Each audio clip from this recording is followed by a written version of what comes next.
Olá! A educação que vai além da escola formal. Esta semana você vai conhecer o ensino de uma forma diferente. Eu sou Alexandre Matula e este é o Repórter Justiça, que mostra a educação garantida a adolescentes que cumprem medidas socioeducativas em centros de internação de menores.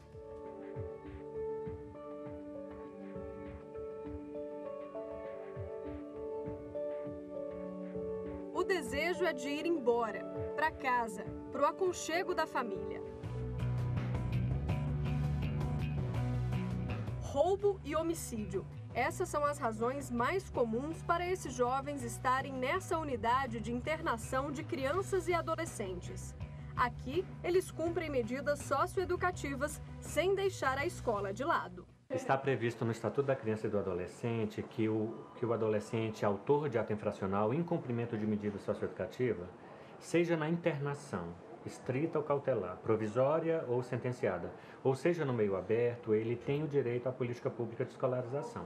Todas as unidades de internação do Distrito Federal possuem núcleos de ensino no qual atuam profissionais nossos, ofertando essa política pública de escolarização. Eles chegam, na sua maioria, evadidos, da escola, e aí nós fazemos todo um trabalho de sensibilização com esse adolescente sobre a importância do ambiente escolar, sobre a importância da educação, nesse processo de cumprimento da medida socioeducativa. É um trabalho mais complexo, a questão da afetividade é muito grande. É uma coisa estranha, porque esse adolescente chega bruto, ele chega raivoso, ele chega com uma energia pesada, vamos dizer assim. E transformar isso aí em coisas boas não é tão fácil. Segundo a Constituição Federal e o Estatuto da Criança e do Adolescente, o ECA, o Estado tem a obrigação de garantir a esses jovens o acesso à educação em qualquer segmento. Para regulamentar a questão, foi instituído o SINASE, Sistema Nacional de Atendimento Socioeducativo. Apesar da obrigatoriedade prevista em lei, nem todos os estados prestam esse serviço. Muitas regiões do Brasil ainda não conseguiram universalizar o atendimento escolar desses adolescentes, ao que pese as iniciativas, as ações do Ministério Público em todo o Brasil, fazendo isso ser viabilizado. Só no Distrito Federal, de acordo com a Secretaria da Criança e do Adolescente, são mais de 900 menores infratores no sistema. Passamos uma manhã ao lado desses meninos e meninas para entender como a educação ajuda nesse processo. Em primeiro lugar, mais do que a educação formal, é ser humano, ser incansável por ele. Quando a gente fica no módulo, a gente fica bastante ocioso. Então, quando a gente vem para a escola, a gente esquece um pouco que a gente está preso. A voz triste é de uma adolescente que se envolveu em um latrocínio, roubo seguido de morte. Ela já está há 1 ano no sistema. As aulas, elas influenciam muito no que a gente vai querer daqui para frente. Porque quando a maioria das meninas aqui não estudavam na rua, elas tinham um pensamento muito pequeno, de ficar só naquele... A maioria desses jovens chega aqui com aversão à sala de aula. Muitos abandonaram a escola há anos e têm que reaprender a estudar. Essa tarefa difícil fica para os professores. O papel deles aqui vai muito além do que simplesmente ensinar. Então a gente precisa, além de transmitir os conteúdos, a gente precisa fazer um trabalho social, que é mudança de comportamento, mudança de postura, mudança de visão. Então a gente precisa mostrar para ele que estudar é mudança de vida e você pode vencer através do estudo. Há 20 anos, ensinar é o que faz Isaac ser um profissional realizado. Ele tem um método específico, trata cada aluno de forma personalizada. Eu monto os exercícios pensando em cada adolescente. É muito mais trabalhoso, mas ao mesmo tempo eu tenho um retorno maior. O adolescente ele se sente mais preso ao conteúdo, mais preso ao que está sendo ensinado. Porque ele sente que ele está sendo valorizado. Mas nem todo profissional se adapta a essa realidade. É preciso equilíbrio e dedicação. Não é qualquer professor que consegue. A questão da carga de trabalho, é verdade que eu tenho uma quantidade menor de alunos fora que das outras escolas, Mas em compensação a carga de trabalho é muito grande, porque você precisa se dedicar muito mais. Eu particularmente nunca tive dificuldade. né? E eu falo muito com os professores que eu observo que estão com dificuldade, que o que eu fiz para não ter dificuldade com eles, né? É amor, afetividade mesmo, entendeu? Então, eu entro em sala, certo? Eu tenho que observar o meu aluno. Esses alunos, eles são diferentes, né? Então, você tem que entrar em sala e perceber, aquele dia é propício a ter uma aula normal? Ou aquele dia é propício só eu conversar com ele, está precisando só de uma palavra, de uma mão no ombro, de um abraço? É assim. Cada dia aqui, você tem que entrar na sala e sentir a sala. Se você faz isso, você consegue tudo com esses alunos.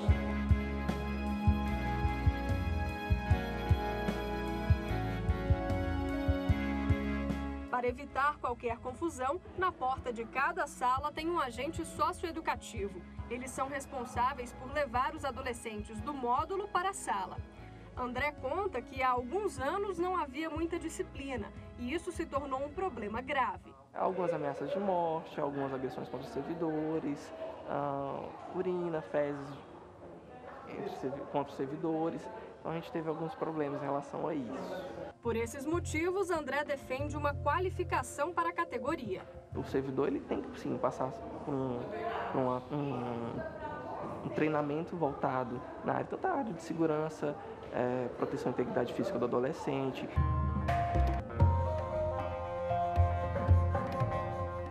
Matheus tem 18 anos. Não tem receio de mostrar o rosto e nem de falar que se arrepende do que fez no passado. Tem que tirar isso aqui como aprendizado, né? Porque para todo mundo aí que sabe que o crime acha que vai se dar bem, eu aconselho a não ir. Mas me arrependo sim de tudo que eu fiz. Agora ele fala mesmo e com muito orgulho das mudanças que já alcançou depois de entrar na unidade.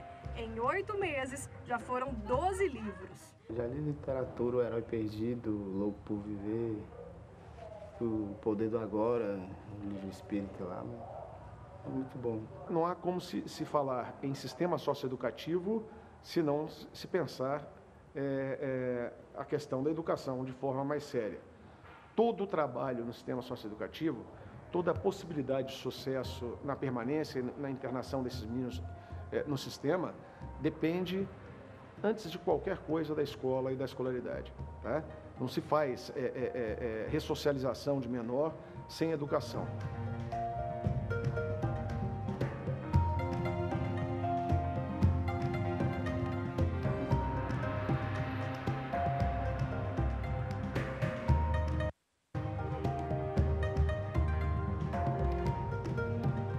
Sem família, sem moradia, sem vínculo, mas com educação. Conheça uma iniciativa no Distrito Federal que faz a diferença na vida dos moradores de rua. O ensino de uma forma nada tradicional. Muitas vezes, essa é a esperança para que as pessoas mudem de vida. Aqui a gente aprende um pouco de cidadania, respeitar o próximo, a não ter preconceitos. Como eu disse, dar oportunidades da gente sonhar, porque na rua a gente não sonha. Aqui a gente tem o problema de sonhar em ter um futuro melhor.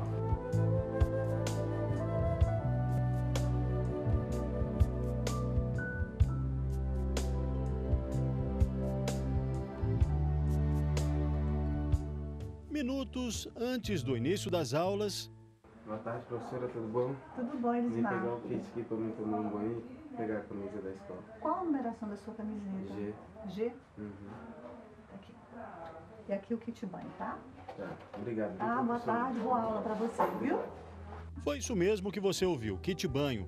Quem estuda nesta escola, que fica na área central de Brasília, dentro do parque da cidade, tem direito à higiene pessoal antes de assistir às aulas. É que a escola Meninos e Meninas do Parque atende a moradores de rua. Meire é uma delas. E a coisa mais ruim é dormir na rua, né? Porque você não dorme direito, né? O povo ficou olhando a gente com mau olho, né? Pensa que a gente é, assim, maladrouro, marginal, tudo que não presta, né? Então... A gente tem a criança ou adolescente, mas sendo atendido pelas unidades de acolhimento. Isso foi uma grande vitória, entre aspas, porque não é só da escola, né? É unir forças. A Secretaria de Educação, junto com a Secretaria de Serviço Social, com a SEDEST, conseguiu criar, né, unidades de acolhimento para atender o adolescente que está em situação de rua. E é assim porque a escola faz questão de não ignorar a vivência do aluno. A pessoa, quando ela está em situação de rua, quando ela tem essa trajetória de rua, ela tem uma história de vida, ela tem diversas situações que ela aprendeu a lidar, diversas habilidades e competências que ela desenvolveu. O que ele mais lembra quando estudava, por que saiu da escola. Então a gente busca identificar assim, como que você se vê voltando para a escola e o que você acha que a escola vai te proporcionar. Foi assim com Jailson, há 14 anos, longe dos livros. A escola dá um colorido diferente à vida deste maranhense de 35 anos, morador de rua desde que saiu da cadeia, depois de cumprir pena por tráfico de drogas. Quando eu estava lá, eu vi que eu tenho que dar valor fora, na minha liberdade, nas pessoas que gostam de mim e que me dão oportunidade para vencer na vida. Aos 56 anos, Meire diz que já aprendeu muito com os professores e depois de sair de casa fugindo de uma vida sofrida, aprendeu a fazer planos para uma vida profissional, que ela espera ser de muito sucesso. Eu penso em trabalhar, né? Penso em trabalhar, continuar estudando, me formar, né? Porque a coisa que eu mais queria ser era veterinária, né? Porque eu adoro bicho. Né? Eu queria ser, né? Então eu tenho fé em Deus que eu vou conseguir. Falante e articulado, Jailson também quer trazer para a realidade os objetivos que anda montando na cabeça. A inspiração são os filhos. Futuramente prestar um vestibular e vou passar. Vou passar porque eu quero a melhor para mim, que eu tenho 3 filhos também. Eu não quero que eles cresçam. Futuramente vendo um pai, meu pai mora na rua, meu pai é um vagabundo, meu pai é isso. Eu quero que eles me vejam como um pai, que dê apoio, que dê tudo para eles. Jailson, Meire e outros 2 colegas de turma já mostraram que basta uma oportunidade para que eles possam surpreender, até quando o assunto é difícil, como a lei de gravidade, que eles apresentaram em uma feira de ciências. Eu, a Meire, Gilmar, o Edmar e a Luana, nós fomos campeões das 2 feiras de ciência aqui em Brasília. De uma que foi só colégio e outra distrital, com mais de 600 escolas. A gente tirou em primeiro lugar.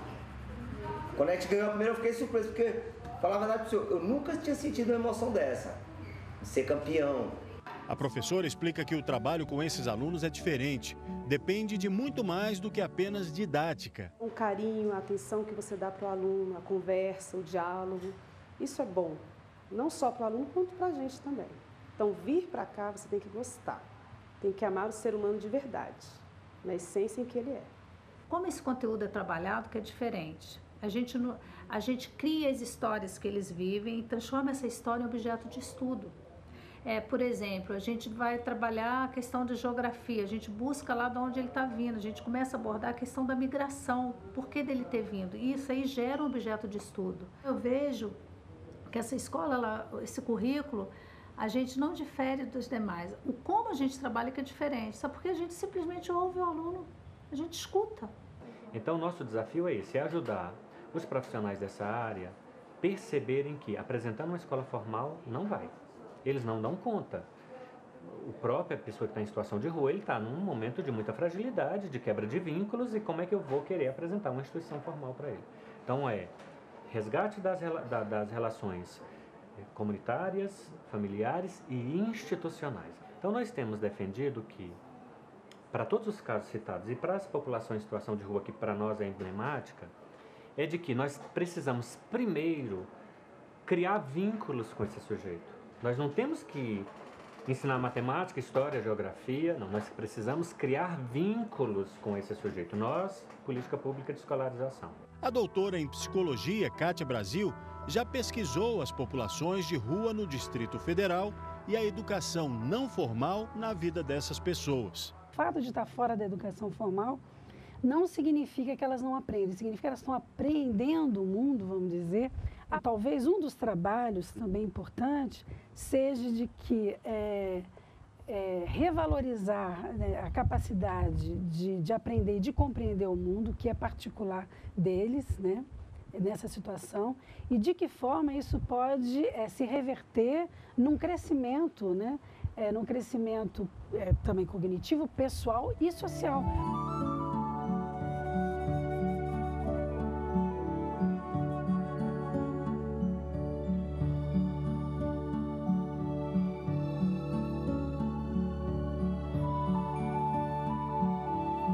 E quando o imprevisto acontece e a saúde fica frágil? O hospital é a segunda casa de muitas crianças e adolescentes. E para eles também é assegurada uma educação diferente junto ao leito. Problemas renais, hepáticos, cirurgias de emergência. Cada criança veio parar aqui por um motivo. Estamos no Hospital de Base. Ele é um dos 8 hospitais da rede pública de saúde do Distrito Federal que tem uma classe hospitalar. Isso mesmo, sala de aula dentro do hospital.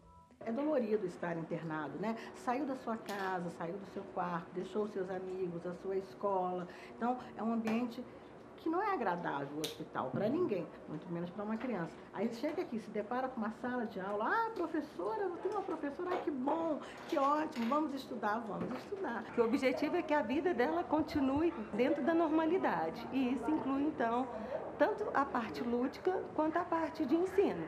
E com isso, o nosso objetivo aqui é manter em dia as tarefas escolares, até a aplicação de provas, para que quando ela saia daqui, ela mantenha a vida dentro da normalidade. Então, é assistência, ensino e pesquisa, olhando a técnica, a ética e também o humanismo. Virgínia veio parar aqui depois de sentir muita dor.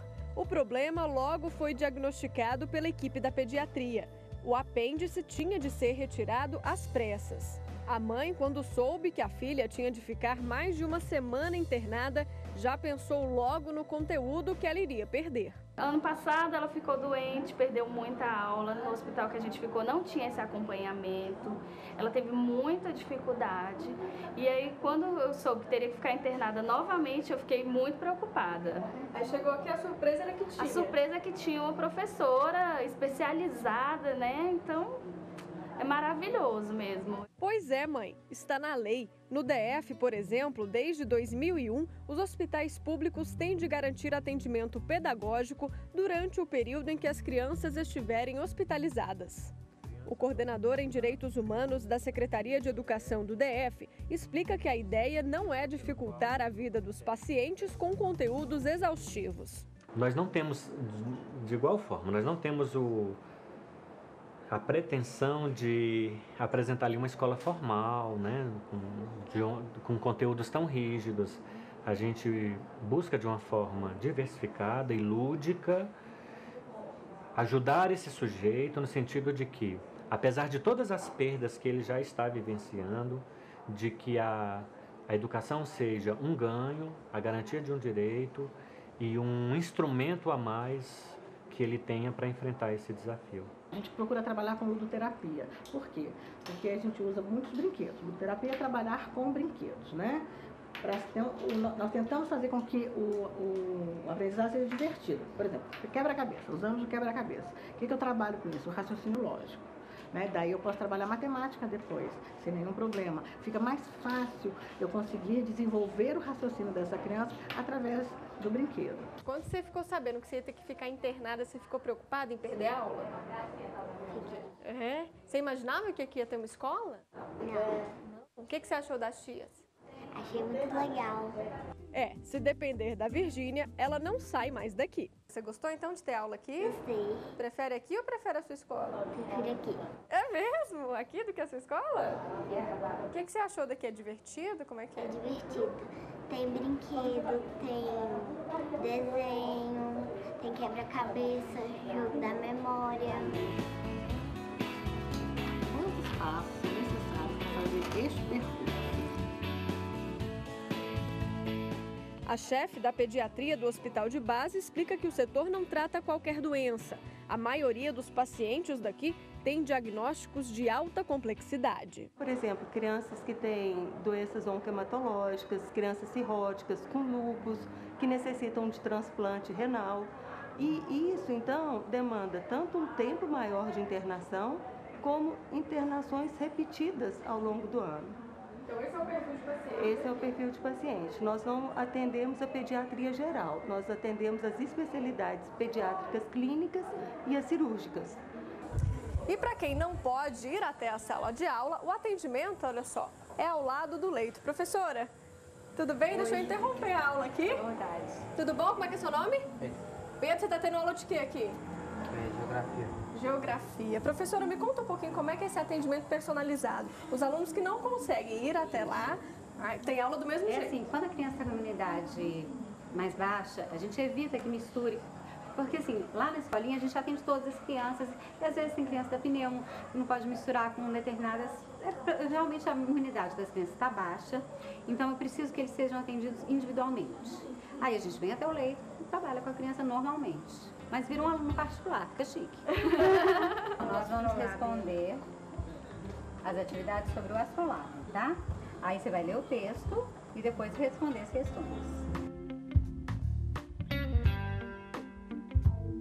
Pedro, me conta o seguinte, você imaginou que ia ficar livre da escola, da prova aqui? Não, pensava que ia ficar mesmo no hospital, deitado na cama, assistindo. Você pensou que fosse moleza? É. Dançou bonitinho, hein? E a professora, o que você acha? Gosta? Eu gosto dela, todo dia ela tá aqui, né? Quase todo dia ela tá aqui. Aí você acabou gostando? Foi. Tem jeito, todo né, dia ela tá pegando no meu pé.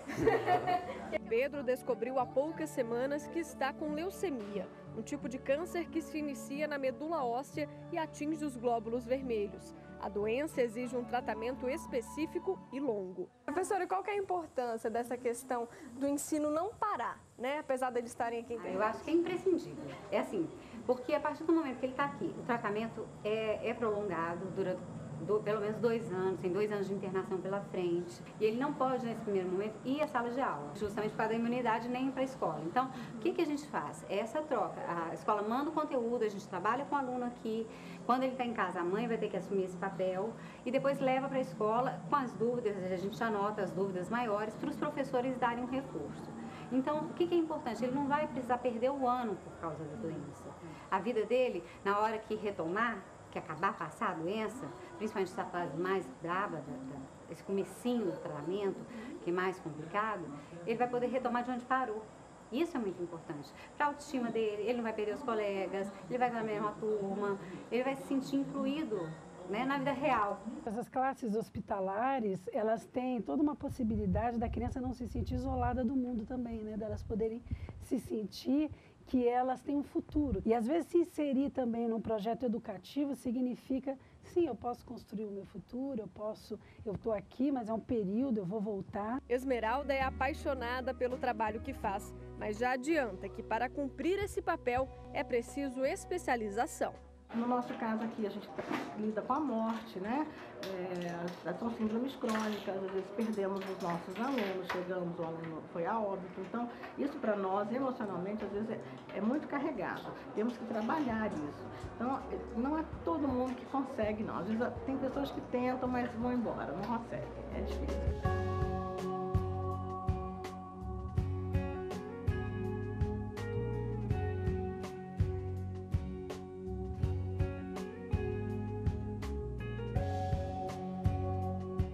Terminou, mas você pode rever nossas reportagens na internet. É só acessar o canal do Repórter Justiça no YouTube. O endereço é www.youtube.com/Repórter Justiça, tudo junto, sem acento nem cedilha. Eu volto na semana que vem. Tchau!